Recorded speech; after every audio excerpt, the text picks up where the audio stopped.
Essa é a letra R. O R forte, o R de início de palavra, ou então aqui também tem a ocorrência com os dois R's.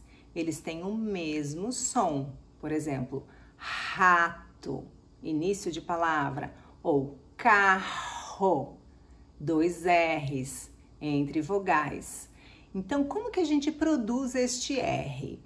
Existe um raspado lá atrás da nossa garganta. Olha lá.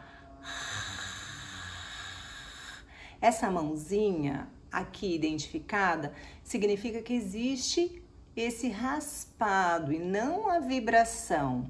Então, na hora da gente fazer, é